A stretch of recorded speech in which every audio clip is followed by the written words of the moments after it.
Futures remain under pressure on Tuesday, and that spilled over into corn. Michelle Rook is back with more market analysis on wheat and other grains in Markets Now. Markets mostly lower on Tuesday with the exception of the cattle market. Oliver Sloup is joining us with analysis, and grains kind of fading some early strength on Tuesday, Oliver. And how much of that was just risk off selling once again?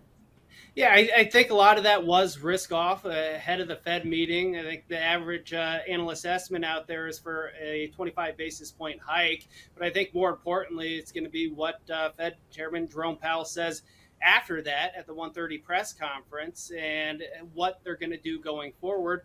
The Fed funds rate and looking at the futures market, they're starting to price in cuts starting in June and potentially a full point cut by September. So the markets are going to be watching that very closely. Undoubtedly, it will have a huge impact on money flow, that including the currencies, which will obviously have a spillover effect in the agricultural commodities, including the grain markets. Yeah, wheat felt like we had just a little bit of hangover from that Black Sea export deal being extended as well.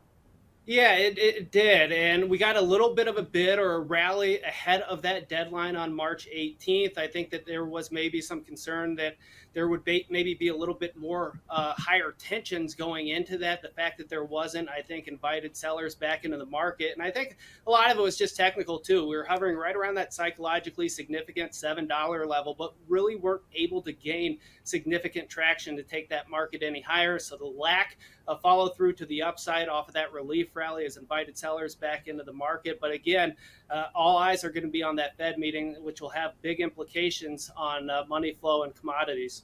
Absolutely. And then the next thing we're going to be kind of watching for is going to be their prospective plantings report. I also got to ask you about cattle, a little bit of a recovery rally there. Can we keep it going?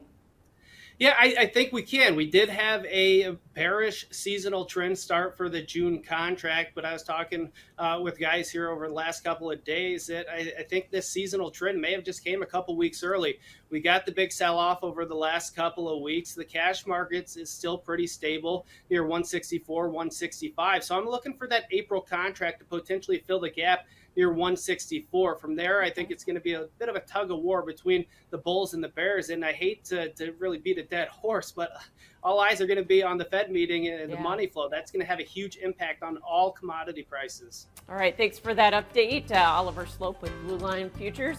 Our full analysis at agweb.com and more Ag Days coming up.